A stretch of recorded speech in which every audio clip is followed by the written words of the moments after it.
Hello viewers, welcome to Science TV for the lunchtime news. To let you know what is happening in the country and what is happening internationally. My name is Videlis Njoki and our sign language interpreter doing the voicing is Wanjangeve. On to our first news item. President William Ruto on Sunday arrived in New York to attend the 80th session of the United Nations General Assembly, UNGA, where he is set to advocate for significant global reforms. According to a dispatch from the State House spokesperson, President Ruto's agenda will focus on pushing for a more inclusive and fairer global system. He is expected to call reforms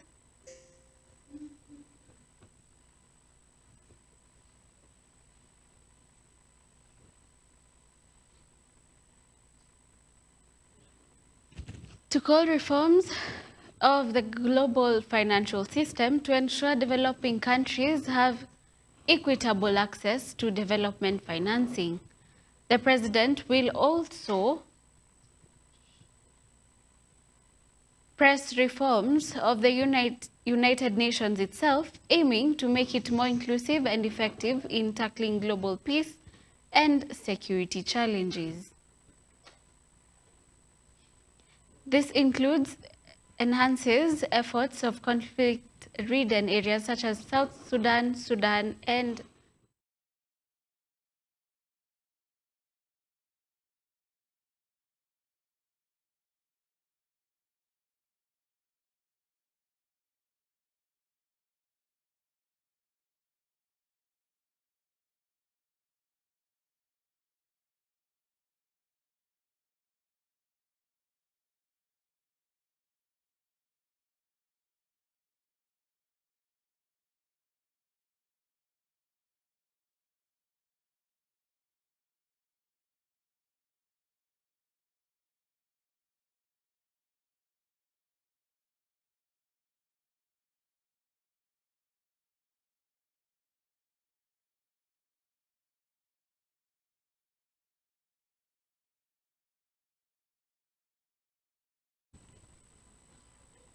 we hope that the UNGA meeting will have an impact that will lead development and the sharing of resources in maybe Africa and our countries. And into the next news item, the Ministry of Education is racing against the clock to prepare for the transition of 1.2 million grade 9 learners to secondary school, with just 30 days left until national examinations. The ministry plans to place these students across the country's 9,500 secondary schools based on their career pathways and performance in the next month's assessment.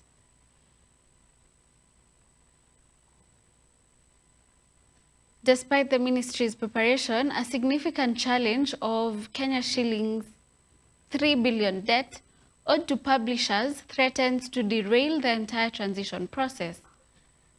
This debt has prevented publishers from printing the necessary catalogue for grade 10 textbooks. A failure to settle this debt could mean that new students will not have the required learning materials, jeopardizing the next phase of the competency-based curriculum, CBC.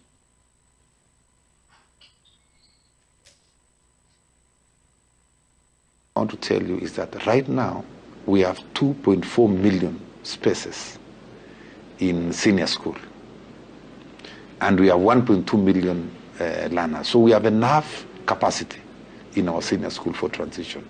And our plan is to transition 100%. Some of the schools have so many students selecting them, which is not possible to absorb them. So we're trying to plan for this transition. And as you are aware, we removed the idea of national schools, extra county schools, and day schools in terms of that category.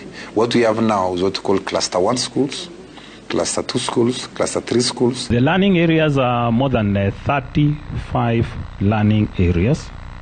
And those learning areas must be taken care of because we must take care of every desire of the Kenyan child. We have the capacity to supply all those learning areas, the capacity to supply all the copies needed in the country. We are saying that we are optimistic that this payment will be settled in time to enable us supply books for grade 10 in a seamless way so that come January 2026, all schools in Kenya will have books for grade 10.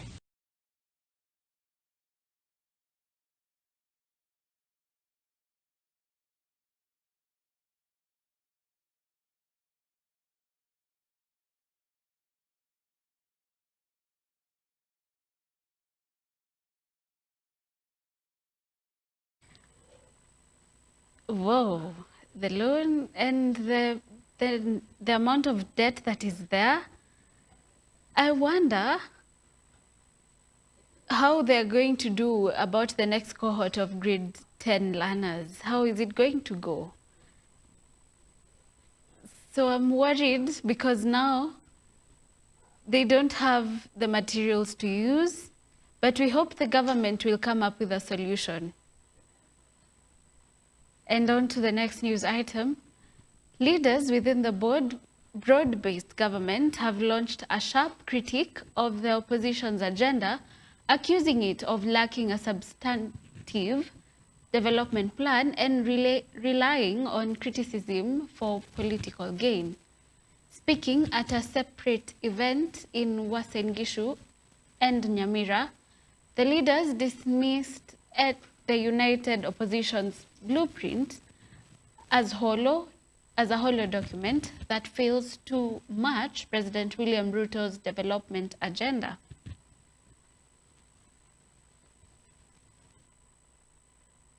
That the opposition has done a little more than, quote-unquote, poke holes in the government initiatives without offering a viable alternative.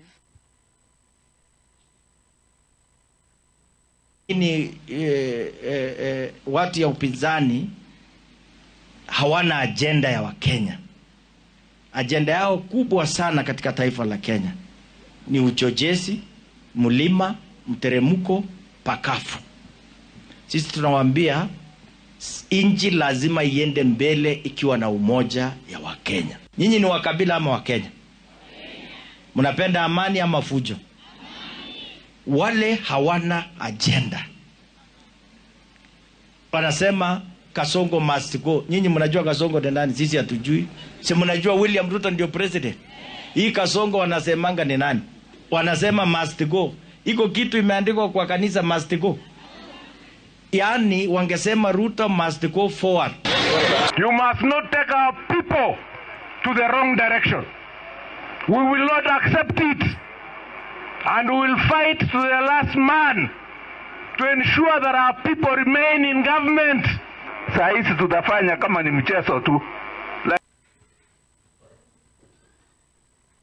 Political gain and the wrangles that are there, we hope that they find the solution rather than attacking without giving solution. It's better to find the direction of where we're going to move. It's not helping anybody to be completely negative. If they could give solutions to the problems, the better. And moving on, the united opposition is demanding an urgent investigation into 295 unclaimed bodies at the Nairobi City Mortuary, alleging they could be victims of past anti-government protests. The demand comes as the Nairobi County government prepares to dispose of the bodies. The opposition leaders have voiced suspicions that many of the deceased are individuals who went missing during demonstrations held in 2024 and 2025.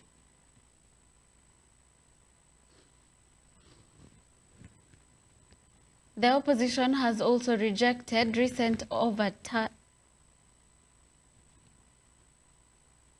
join the broad-based government, describing current compensation efforts for victims of the protests as inadequate. They maintain that true justice and accountability must be served for those who lost their lives. Wazi wetu wasifikiri sisi ni wajinga ama namna gani wananchi. Hawa watu walikufa, they fell from the skies and died. Labda hawa ni watoto wetu waliuawa wakati ule wa this it. Watu wasifikiri eti watu ni wajinga. Alafu sasa tunataka kuanza kufanya abracadabra na maisha ya binadamu. Tuache hii sarakasi. Let us be serious people. This is a serious country. Najua wakati mwingine watu wengine wananiambia we Fred huo unacheka, wakati mwingine nasema no, the business of managing the country is serious. Hakuna wakati wa kucheka. Kusema nitakuua kisha baadaye nikulipe 200,000, hiyo ni upuzi.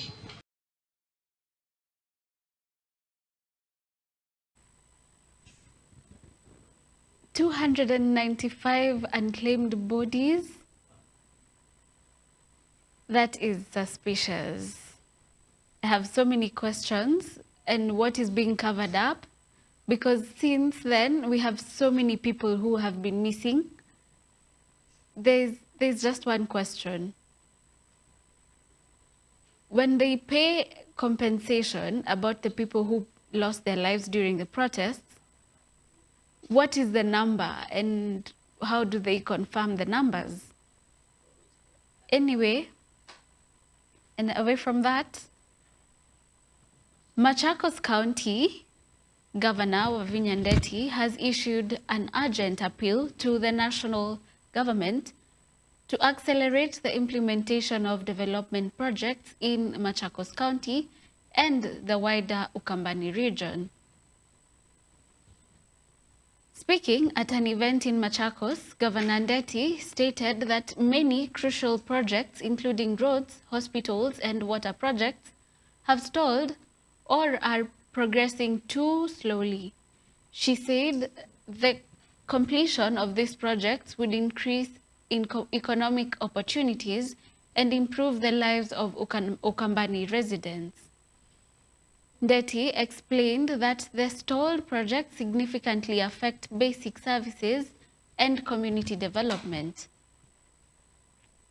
She added that residents of Machakos and Ukambani are suffering from a lack of quality services, an issue that could be avoided if the government took swift action.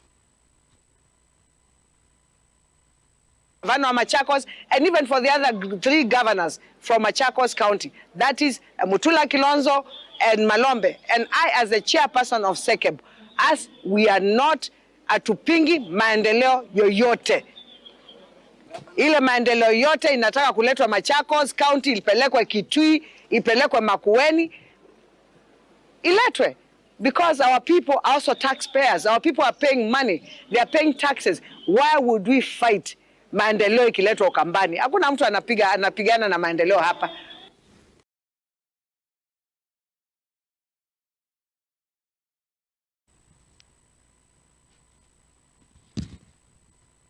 Machakos County is asking for quick action and not slow action because they're really struggling in accessibility of services. So we urge the government to fasten their action.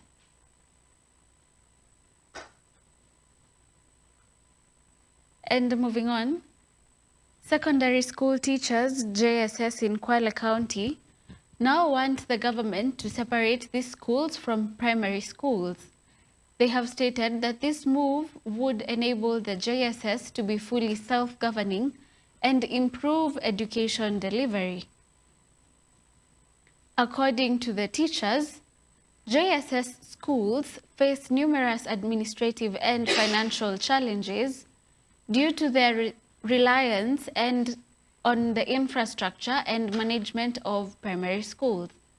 This situation, they argue, hinders the progress of JSS and negatively affects their performance.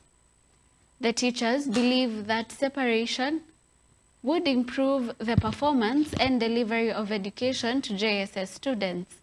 They believe that if JSS stands as independent institutions, they will be able to manage their resources better and create an environment more suitable for the needs of secondary school students.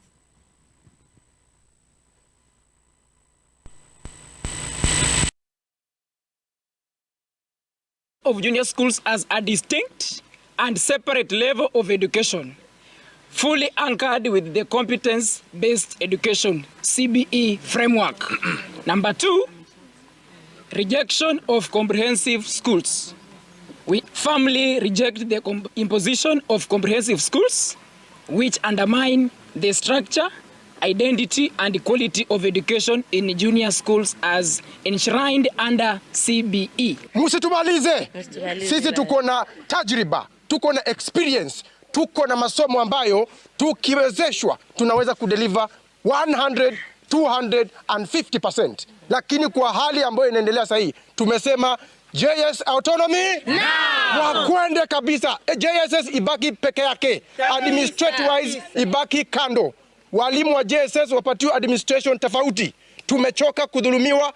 System ni 2633. System si 293 kwa sababu kama CBE inasema we have 2 years in pre-primary, we have 6 years in primary, we have 3 years in junior school, and we have 3 years in senior school. Why is it that senior school iko well defined? Why is it that primary iko well defined? Lakini fate ya junior school haiko.